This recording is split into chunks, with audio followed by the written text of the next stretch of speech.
The sterile scent of antiseptic and fear hit me first, a familiar yet always unsettling assault on my senses.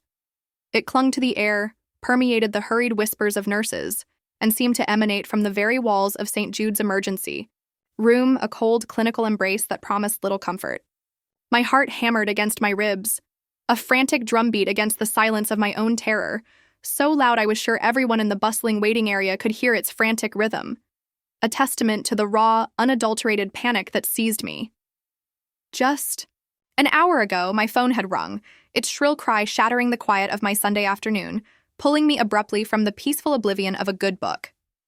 It was my Aunt Carol, her voice a thin, reedy wail, barely coherent through her sobs, each word a jagged shard of glass.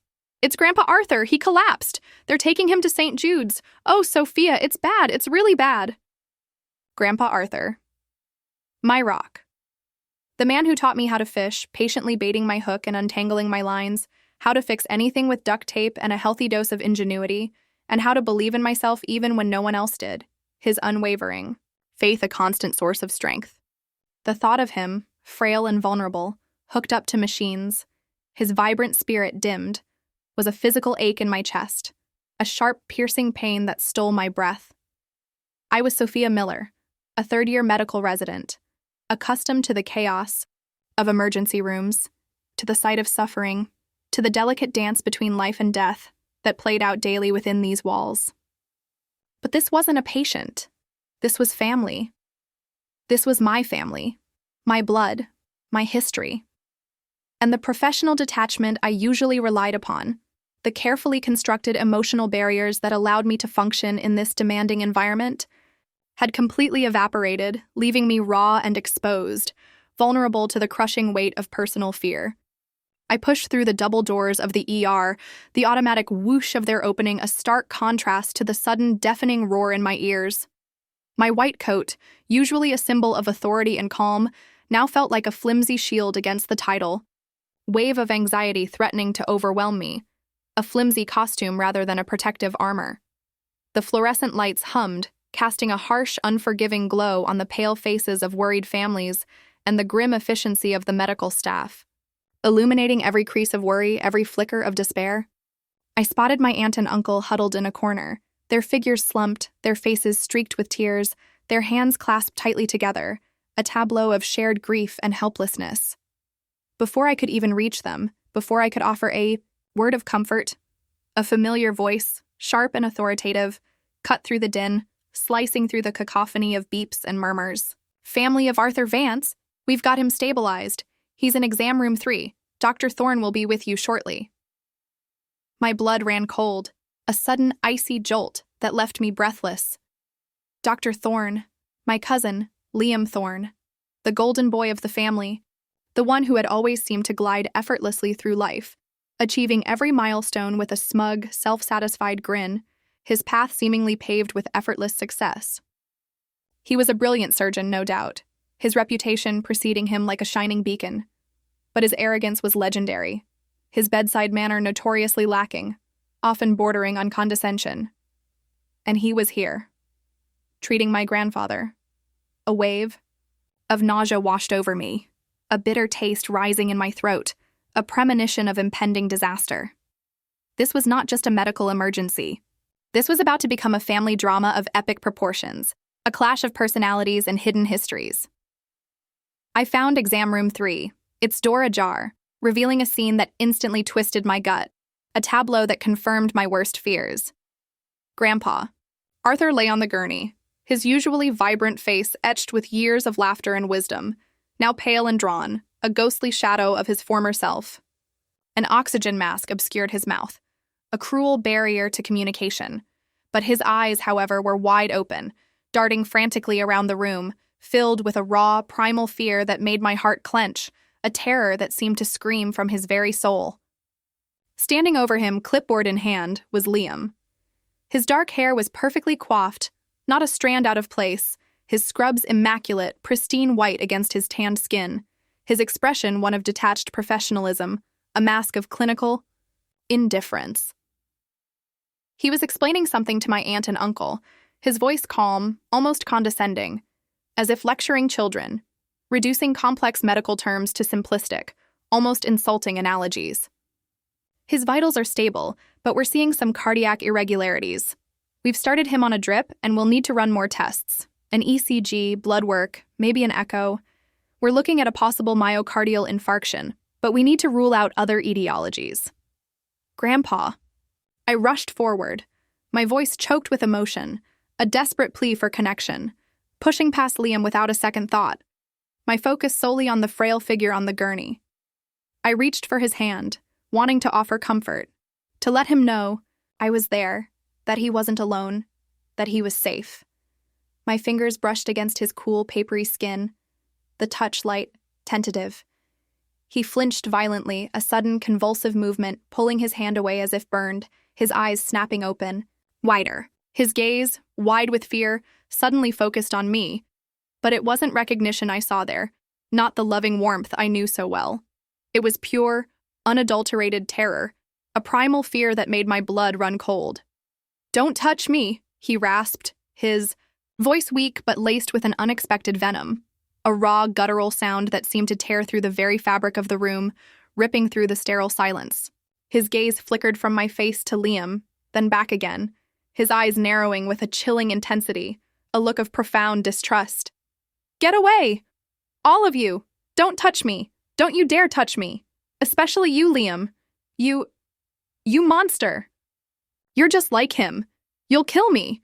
The words hung in the air, heavy and suffocating like a shroud, trapping all sound, all breath. The room fell silent, save for the rhythmic beeping of the cardiac monitor, a relentless reminder of his fragile state. My hand, still outstretched, trembled in the empty space where his had been, a ghost of a touch. My aunt gasped, a small, choked sound, her hand flying to her mouth, her eyes wide with horror. My uncle looked bewildered, his brow furrowed in confusion, unable to reconcile this outburst with the gentleman he knew. Liam, usually unflappable, stiffened, his jaw clenching, a flicker of something akin to hurt flashing in his eyes before he quickly masked it with his usual professional facade, a practiced mask of indifference.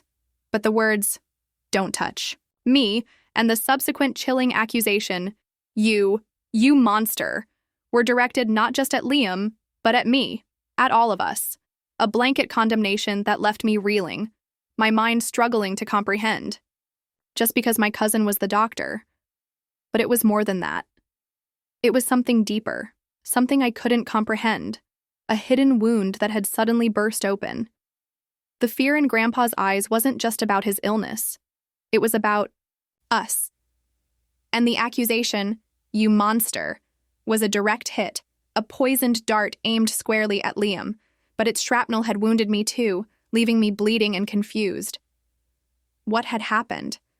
What was this secret, this deep-seated animosity that had suddenly erupted in the sterile confines of an emergency room, shattering the fragile peace of our family? The mystery of his words, the raw pain in his eyes, eclipsed the medical emergency, leaving me utterly bewildered and desperate for answers, a burning need to understand. The echoes of Grandpa Arthur's words, "Don't touch me, you monster," reverberated in the sterile confines of exam room 3, a chilling accusation that seemed to hang in the air, thick and suffocating, poisoning every breath. My hand, still outstretched in a gesture of comfort, felt suddenly heavy, useless, a symbol of my helplessness. The initial shock quickly gave way to a profound sense of bewilderment, then a slow, simmering anger that ignited deep within my core. What could possibly provoke such a visceral, venomous reaction from my usually gentle grandfather, a man known for his calm demeanor and unwavering kindness? And why was it directed at Liam, and by extension, at me, at all of us in the medical profession, as if our very presence was a threat? The question gnawed at me, a relentless itch I couldn't scratch, a puzzle I desperately needed to solve, its pieces scattered and elusive. Liam, ever the master of composure, quickly regained his professional demeanor, though I saw the subtle tightening around his eyes, the almost imperceptible clenching of his jaw, betraying the crack in his polished facade. "It's the delirium," he stated, his voice calm, authoritative, addressing my aunt and uncle, his explanation a practiced reassurance. Common in elderly patients experiencing acute cardiac events. They can become disoriented, agitated, sometimes even aggressive. It's a temporary state, a side effect of the stress on his system, a transient neurological dysfunction.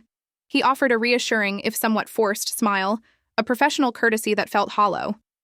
My aunt nodded, clearly relieved by the medical explanation, eager to dismiss the unsettling outburst, to cling to the rationale. My uncle, however, looked at me, a silent question in his eyes, knowing that I, as a resident, understood the nuances of medical conditions, the complexities that lay beneath the surface. Delirium, yes, it was a possibility, but this felt different. This felt personal, deeply rooted in something more profound than mere confusion. I stepped back, allowing Liam to resume his examination, my mind racing, trying to piece together the fragments of a history I didn't fully grasp, a narrative deliberately obscured. Grandpa Arthur had always been fiercely independent, a man who prided himself on his self-reliance and his deep distrust of institutions, especially hospitals. He'd often joke about doctors being butchers in white coats, a playful jab, that now seemed chillingly prophetic, imbued with a dark prophetic weight. He preferred natural remedies, old wives' tales, and the wisdom of his own body over the cold, impersonal efficiency of modern medicine, a staunch believer in the power of nature. But his aversion had never been this extreme, this violent, this deeply personal. And the specific targeting of Liam, the monster accusation, was deeply unsettling, hinting at a specific, traumatic memory. Liam and Grandpa Arthur had always had a strained relationship, a subtle undercurrent of tension that I, as a child, had never fully understood, a quiet friction that simmered beneath the surface of family gatherings. Liam, with his sharp intellect and ambition, had always been the family's golden boy, destined for greatness, his academic achievements and career trajectory a source of immense pride for everyone but Grandpa. Grandpa, a blue-collar man who valued grit and honesty above all else, seemed to view Liam's polished success with a mixture of pride and suspicion. He'd often make veiled comments about Liam being too slick, too much like his father, a thinly veiled reference to Liam's dad, Uncle David, a successful but notoriously cutthroat corporate lawyer who had once been involved in a contentious land dispute with Grandpa years ago. That dispute, a bitter legal battle over a piece of inherited land, had caused a deep rift between the two sides of the family, a wound that had never fully healed, leaving a lingering bitterness, a scar on the family's collective memory. My own path into medicine had been met with a similar, though less intense, skepticism from Grandpa. He'd respected my dedication, my intelligence, my unwavering commitment to my studies, but he'd always warned me against becoming just another cog in the machine, losing my humanity in the pursuit of a career. "Remember who you are, Sophia," he'd tell me, his eyes twinkling with a knowing wisdom. "Don't let them turn you into a robot, a soulless automaton." His words, once a loving caution, now felt like a heavy burden, a silent accusation, a question mark hanging over my chosen profession. Had I, in his eyes, become one of them? Was my white coat, my medical knowledge, a symbol of the very thing he feared and despised, a betrayal of his values? As Liam continued his examination, I watched Grandpa Arthur's eyes. They were still wide with fear, but now mixed with a profound sadness, a deep, almost unbearable pain that seemed to emanate from his very soul. He wasn't just delirious. He was reliving something traumatic, something connected to Liam, to doctors, to the very act of being touched, to the cold, impersonal nature of medical intervention. I remembered a vague family rumor, a hushed whisper from years ago, about a medical incident involving Grandpa Arthur. Something about a botched surgery, a misdiagnosis, a legal battle that had been quietly settled out of court, its details shrouded in secrecy. The details were fuzzy, deliberately obscured by the family, a skeleton in the closet no one dared to rattle, a forbidden topic. Could Liam or his father, Uncle David, have been involved in that incident? Was this the source of Grandpa's deep-seated distrust, his sudden violent outburst, his visceral fear of touch. I knew I couldn't just stand by and watch. As a medical professional, my duty was to my patient, to my grandfather, to provide the best possible care.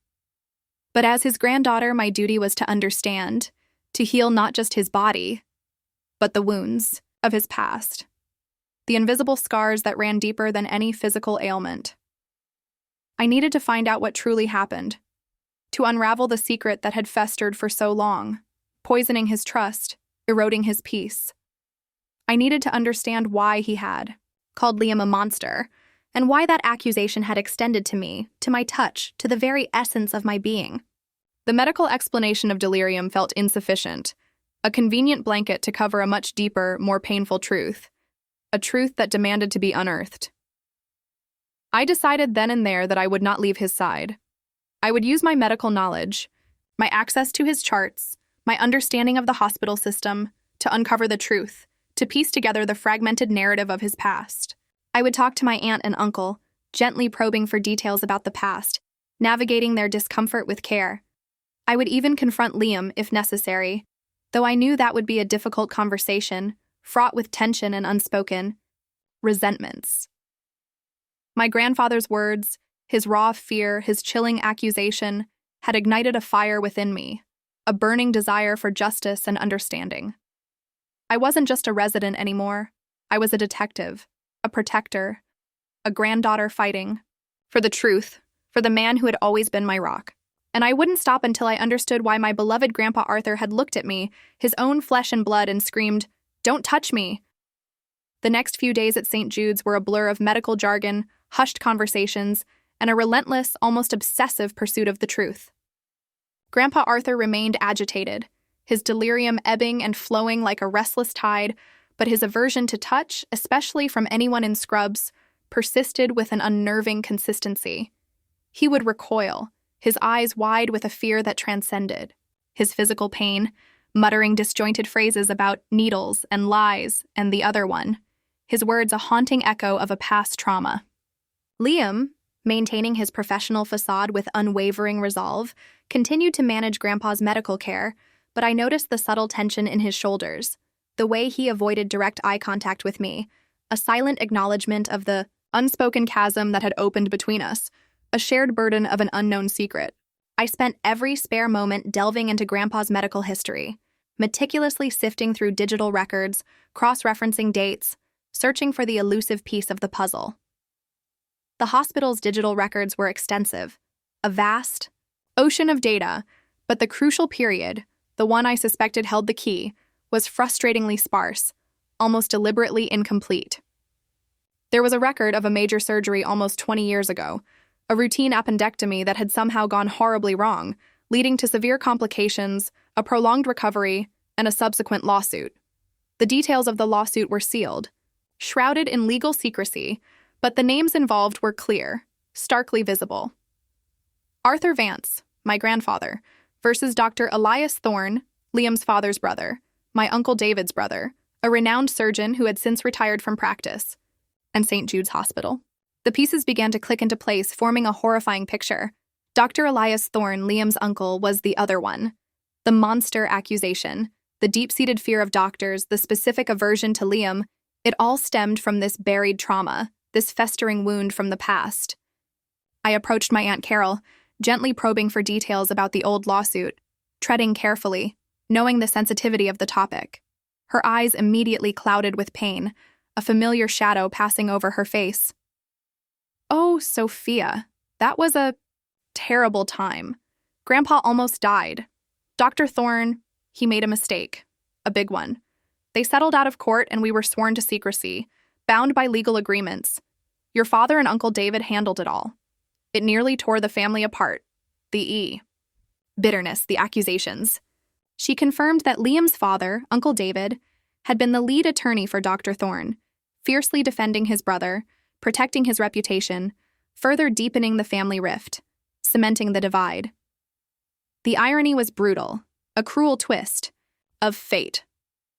Liam, the son of the lawyer who defended the doctor who nearly killed Grandpa, was now his attending physician, a living reminder of the past.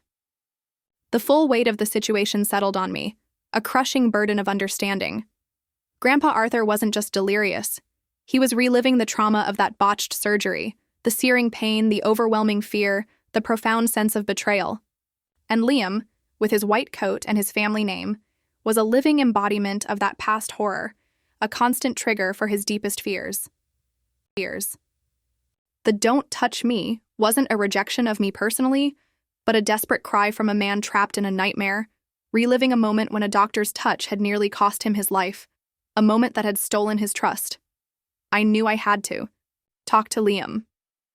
I found him in the residence lounge, hunched over a chart, his face etched with a weariness that belied his usual unflappable demeanor, a rare glimpse of vulnerability. "Liam," I began, my voice soft yet firm, "we need to talk about Grandpa Arthur and about your uncle, Dr. Elias Thorne." He stiffened, his head snapping up, his eyes meeting mine with a flicker of surprise, then resignation. "I knew this was coming," he said, his voice flat, devoid of emotion. "My father told me about the lawsuit years ago. He said it was a misunderstanding, a frivolous claim. He never went into details, just dismissed it as old family drama." "It wasn't a misunderstanding, Liam," I countered, my voice firm, unwavering. "Your uncle made a critical error during Grandpa's appendectomy. He perforated his bowel. Grandpa developed sepsis. He was in a coma for weeks. He almost died, and the family was silenced, paid off, to protect your uncle's career, to bury the truth." Liam's face went pale, a ghostly white. I had no idea it was that bad. My father always downplayed it. He said Grandpa was just difficult, uncooperative, a troublemaker. He wasn't difficult, Liam. He was terrified. And he was betrayed. By a doctor he trusted, a man who held his life in his hands. And now, he sees you, a doctor with the same name, the same family, and he's reliving it all. He thinks you're going to hurt him, just like your uncle did. He's trapped in that moment.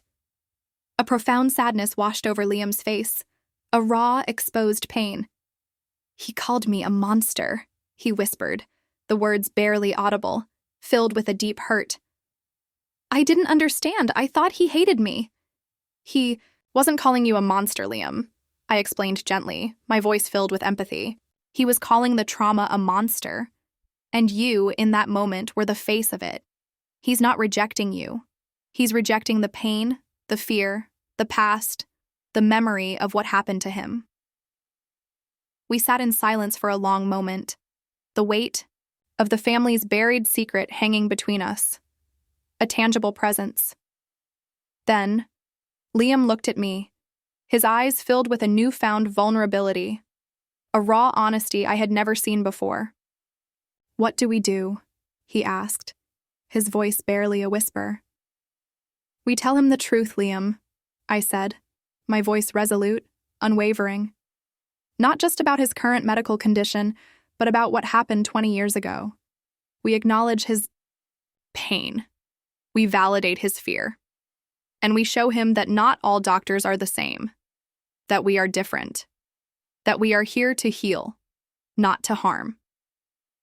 It was a difficult conversation, stretched over several days, a slow, painstaking process of healing. Liam, with my support, approached Grandpa Arthur not as a detached physician, but as a grandson, acknowledging the past trauma, expressing his profound regret for his uncle's actions, and for the pain the family had caused. He didn't make excuses. He offered empathy and understanding, a genuine desire to mend the broken trust. I, in turn, explained Grandpa's current medical condition in simple, reassuring terms, emphasizing that we were there to heal, not to harm, to provide comfort and care. We spoke about the progress of medicine, about the safeguards in place, about our personal commitment to his well-being, to his recovery. Slowly, painstakingly, the fear in Grandpa Arthur's eyes began to recede, replaced by a glimmer of understanding, a flicker of peace. He still flinched at sudden movements, a residual reflex, but he allowed Liam to check his pulse, to adjust his IV. He allowed me to hold his hand, to stroke his forehead, to offer a comforting touch. The delirium lessened, replaced by moments of profound lucidity, of quiet recognition, of a fragile return to himself. One afternoon, months later, as I sat by his bedside, holding his hand, he looked at me, his eyes clear, filled with a deep, knowing wisdom. "Sophia," he rasped, his voice weak but steady. I'm sorry, child, for what I said, for calling you, for screaming. I didn't mean it. I was back there. It's okay, Grandpa, I whispered, tears pricking my eyes, a wave of relief washing over me. I understand now. It wasn't about me. It was about the past, and it's over now. He squeezed my hand, his gaze shifting to Liam, who stood quietly at the foot of the bed, a silent, respectful presence. "Liam," he said, his voice stronger now, a hint of his old self returning. "You're a good doctor, not like the other one." A small, almost imperceptible nod passed between them, a silent truce, a fragile bridge built over decades of pain, a quiet acknowledgement of forgiveness. Then, Grandpa Arthur looked back at me, a faint smile touching his lips, his eyes twinkling with a familiar mischief, the spark of his old self. "You know, Sophia," he said, his voice soft, filled with a profound realization. "When you arrived at the hospital and I saw you in that white coat, I thought you were just like them, just another one of those butchers, another cold, impersonal figure. I said, 'Don't touch me.'" He paused, a soft chuckle escaping his lips, a sound of gentle irony. "But I was surprised when I said this, because I realized, even through the pain and the fear, even through the haze of my nightmares, that you were the only one I truly wanted to touch me. You were the only one who understood. You were the only one who could heal me, not just my body, but my soul." My heart swelled, a profound sense of peace settling over me. He hadn't rejected me because my cousin was the doctor. He had rejected the trauma, the past, the fear that had haunted him for decades.